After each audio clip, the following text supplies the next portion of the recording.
नमस्कार दोस्तों, स्वागत है आप सभी का। आशा करता हूँ आप सभी अच्छे होंगे, अपना ख़्याल रख रहे होंगे।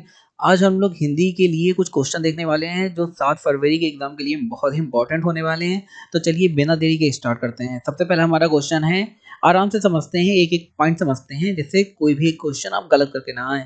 तो हमारा पहला क्वेश्चन है, हिंदी भाषा की पाठ्य पुस्तकों में हिंदीतर भाषाओं की रचनाओं को भी स्थान मिलना चाहिए, ताकि क्यों स्थान मिलना चाहिए?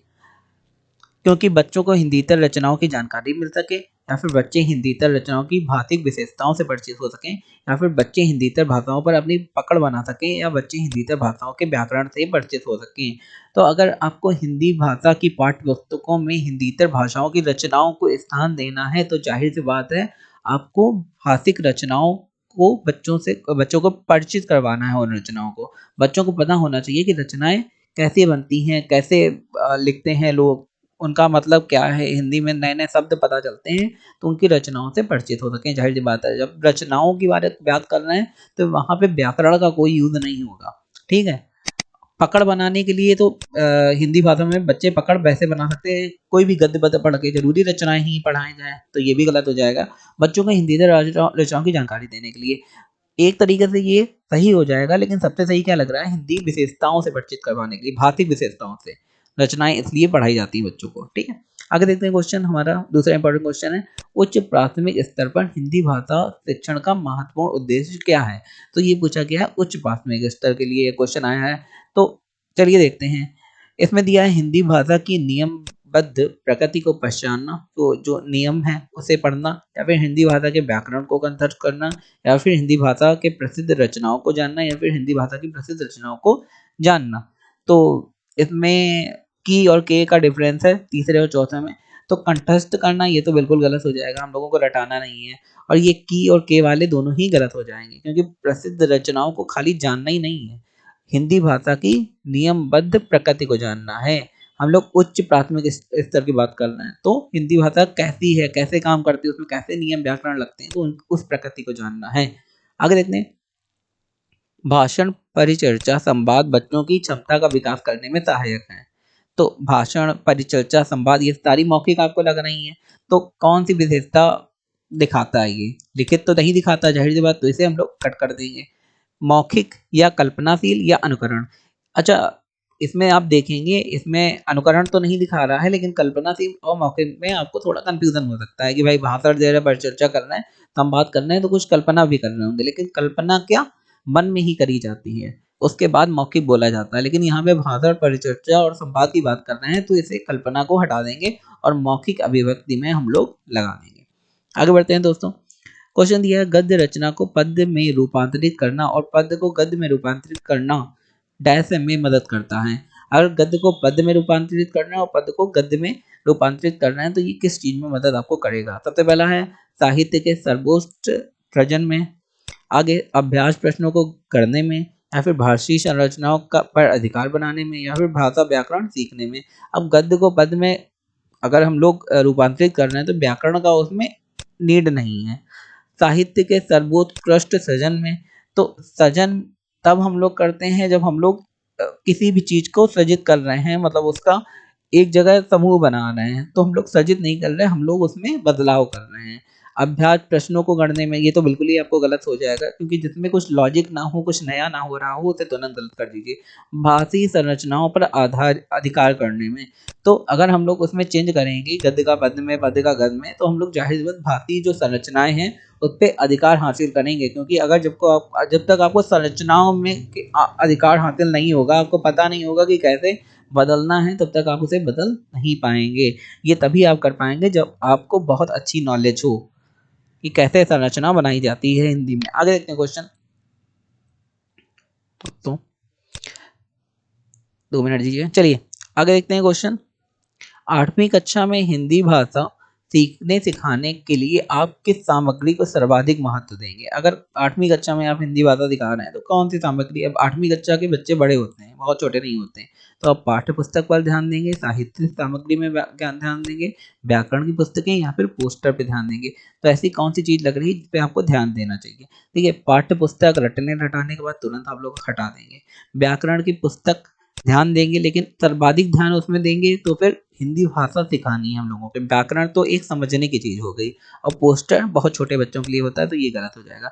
तो साहित्यिक सामग्री पे ध्यान देंगे जिससे उनका साहित्य के प्रति थोड़ा रुझान बढ़े। तो ये इस तरीके से क्वेश्चन समझना है। बाकी को आपको तुरंत अपने माइंड में हटा देना है, कौन-कौन से हटेंगे और कौन-सा रहेगा सबसे सही, वो आपको रखना है। आगे देखते हैं, आप छठी कक्षा के बच्चों के लिए हिंदी भाषा सीखने सिखाने की किस पद्धति का समर्थन करेंगे? अब कक्षा 6 के बच्चे हैं, जूनियर के बच्चे हैं, तो उन्हें किस तरीके से हिंदी सिखानी चाहिए?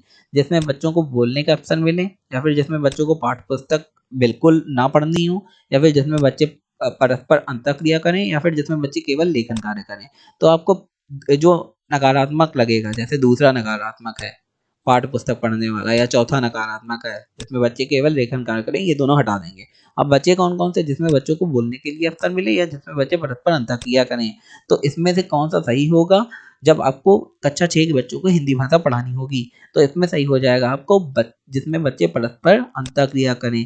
बोलने का अवसर मिलना वो एक अलग चीज़ हो जाती है कि बच्चा टीचर क्वेश्चन पूछ रहा है, बच्चा बोल रहा है। लेकिन परस्पर अंतःक्रिया करना एक अलग चीज़ हो जाती है। जब बच्चे एक-दूसरे से बात करते हैं, तो उनकी गलतियों में सुधार करते हैं, और वही बच्चे होते हैं जो एक-दूसरे की गलतियाँ पकड़ भी पाते हैं टीचर से अच्छा। क्योंकि टीचर कितने ही बच्चों को हैंडल करेगा। आगे देखते हैं, त्रिभाषा सूत्र के अनुसार स्कूल में पहली भाषा जो पढ़ाई जा रही है, वह डैश है हो या डैश है भाषा।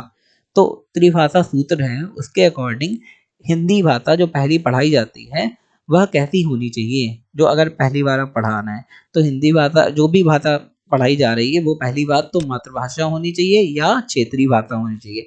अब बच्चा को अगर स्कूल डालते हैं और बहुत छोटा बच्चा है, तो सबसे पहले उसे कौन-सी भाषा सिखाते हैं? मातृभाषा सिखाएँगे और क्षेत्रीय भाषा भाषा सिखाएँगे। अब ज़रूरी नहीं कि सबकी हिंदी ही भाषा हो क्षेत्रीय, तो इसे हम लोग गलत कर देंगे। सबसे पहले हिंदी अंग्रेजी सिखाने लगेंगे, गलत है। अंग्रेजी जहाँ-जहाँ आएँगे उसे काट देंगे हम लोग, तो बचेगा क्या पे हमारा मातृभाषा और क्षेत्रीय भाषा, जिसमें बच्चों का पहले से निपुण हो, बस हमें उसे और अच्छा करना है, जिससे और अच्छा कर सके।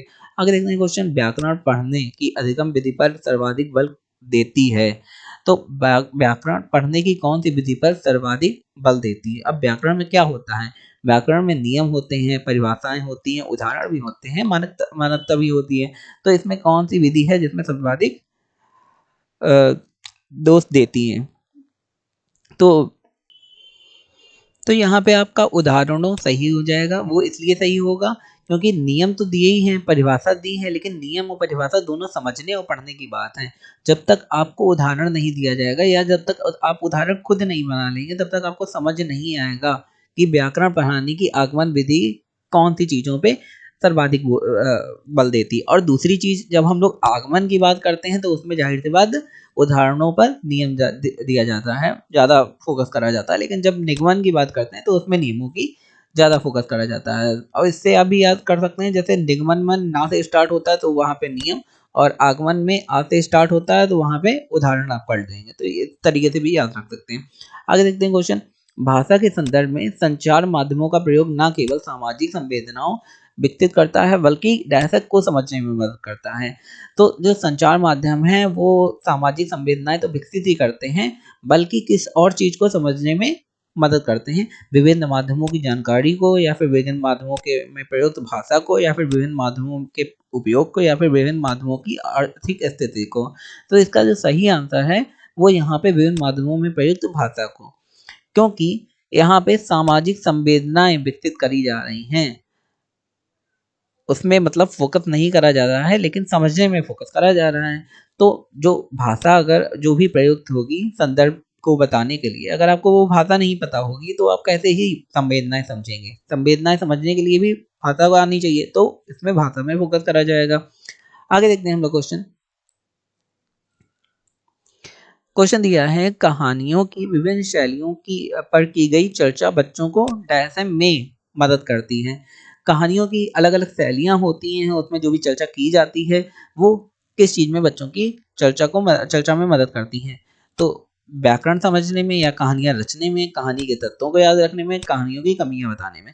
अच्छा, अगर आपसे कोई कह दे कि कहानी कोई लिख के दिखाओ, तो आपके दिमाग में पहले वो चीज़ आएगी कि जो भी आपने छोटे में बचपन में या बड़े होके कहानियाँ पढ़ी होंगी, तो उसी के अकॉर्डिंग आप नई सोच बनाएँगे और नई कहानियाँ बनाएँगे। तो ये चीज कहानियों को रचने में मदद करती है। आगे देखते हैं क्वेश्चन, संदर्भ में व्याकरण किस प्रकार बल देती है। तो संदर्भ में व्याकरण कैसे मदद करती है या बल देती है। तो जो आपने भाषा होगा, भाषा का संदर्भ होता है, ये आपने पढ़ा होगा, और व्याकरण उसमें कैसे मदद करती है ये पूछा गया है। तो यहाँ पे देखते हैं, पाठ के अंत में समस्त व्याकरणीकरण बिंदुओं को स्पष्ट करना, या फिर पाठ के दौरान आए समस्त व्याकरणीकरण बिंदुओं की परिभाषा कर बताने पर, या फिर पाठ के अंत में दिए समस्त भाषा अभ्यास को पूर्ण करवाने पर, या फिर पाठ पढ़ाते समय प्रसंगवश आने वाले व्याकरणिक बिंदुओं को स्पष्ट करने पर। तो यहाँ पे जो सही आंसर आपका होगा वो पाठ पढ़ाते समय प्रसंगवश आने वाले व्याकरण बिंदुओं को स्पष्ट करने पर संदर्भ का मेन फोकस रहता है। आगे देखते हैं क्वेश्चन, प्रत्येक भाषा शिक्षक को इस बात की जानकारी जरूर होनी चाहिए कि उसकी कक्षा के बच्चों की ऐसे पृष्ठभूमि क्या है। तो पृष्ठभूमि क्यों पता होनी चाहिए, जिससे उन्हें उस चीज में मदद करी जा सके जिसमें वो पिछड़े हैं। तो कौन सी पृष्ठभूमि उन्हें पता होनी चाहिए। तो पहला है आर्थिक व सामाजिक पृष्ठभूमि पता होनी चाहिए, या फिर सामाजिक व व्यवसायिक, या फिर भाषिक व सांस्कृतिक, या फिर सांस्कृतिक व आर्थिक। तो देखिए, बात हो रही है भाषा की, और भाषा है हिंदी। जब आप भाषा की बात करते हैं तो वहाँ पे आर्थिक का कोई मतलब नहीं है, वहाँ पे बाकी भाषिक और सांस्कृतिक का कोई मतलब नहीं, क्योंकि इसमें पृष्ठभूमि की बात करी जा रही है। और सांस्कृतिक व आर्थिक पृष्ठभूमि का भी कोई मतलब नहीं, आर्थिक का तो बिल्कुल ही नहीं है। सांस्कृतिक का हो सकता है, लेकिन क्योंकि भाषा की बात करी जा रही तो सांस्कृतिक का उसमें उपयोग नहीं होगा। सॉरी, इसमें आंसर सही हो जाएगा आपका भाषिक एवं सांस्कृतिक, और बाकी ये वाला सामाजिक और व्यवसायिक का कोई मतलब नहीं है। तो इसमें हमारा कौन सा सही हो जाएगा, भाषिक और सांस्कृतिक, क्योंकि भाषिक का तो यूज होता ही है, और सांस्कृतिक उनकी कैसी संस्कृति चली आ रही है। आगे देखते हैं, हमारा क्वेश्चन है, 7वीं कक्षा में पढ़ने वाले ऋषभ ने बच्चों को जल संरक्षण पर आधारित सरकार द्वारा जारी पोस्टर दिखाया और चर्चा की। ऋषभ द्वारा प्रयुक्त सामग्री कैसी है, अनुपयोगी है, मनोरंजक है, कृत्रिम है, या प्रामाणिक है। तो सरकार जो भी जल बचाव के लिए कर रही है उसने पोस्टर दिखाया, तो ये कैसी है, ये प्रामाणिक है। प्रामाणिक का मतलब है कि सरकार ने पूरा रिसर्च करके उसके बाद ये चर्चा आधारित करी है, एक पोस्टर लगाया है। तो अनुपयोगी, मनोरंजक और कृत्रिम ये तो हो ही नहीं सकती। सरकार अगर कर रही तो वो चीज प्रामाणिक होगी, जाहिर सी बात है। आगे देखते हैं, कविता शिक्षण के समय शिक्षक द्वारा ऐसे प्रश्नोत्तर पर बल देना चाहिए जिनके उत्तर सरल हो, या फिर जिनके उत्तर विभिन्न हो, या जिनका एक ही उत्तर हो, या फिर जिनका उत्तर पुस्तिका में दिया हो। तो कविता शिक्षण के समय शिक्षक को कैसे प्रश्न उत्तर पर बल देना चाहिए। तो इसका इसका ये आंसर होगा कि जिसके उत्तर भिन्न हो। सरल पढ़ाने का कोई मतलब नहीं है, ये आपको भी पता है। एक उत्तर पढ़ाएंगे उसका भी कोई मतलब नहीं है, या फिर जिनका उत्तर पुस्तक दिया हो उसे पढ़ाने का भी मतलब नहीं है। उत्तर विभिन्न होने चाहिए। उत्तर विभिन्न होने का मतलब क्या होता है, टीचर ऐसे क्वेश्चन पूछे जिसका अलग अलग बच्चे अलग अलग आंसर दे, तो उससे उनकी सोचने की क्षमता बढ़नी चाहिए या बढ़ती है। तो आगे देखते हैं दोस्तों क्वेश्चन। तो दोस्तों, अगर आपको हमारा वीडियो अच्छा लगा, हमारे चैनल को लाइक, सब्सक्राइब, शेयर जरूर करें। आगे वाले आने वाली वीडियो देखने के लिए हमारे चैनल को पूरा सब्सक्राइब करें। धन्यवाद।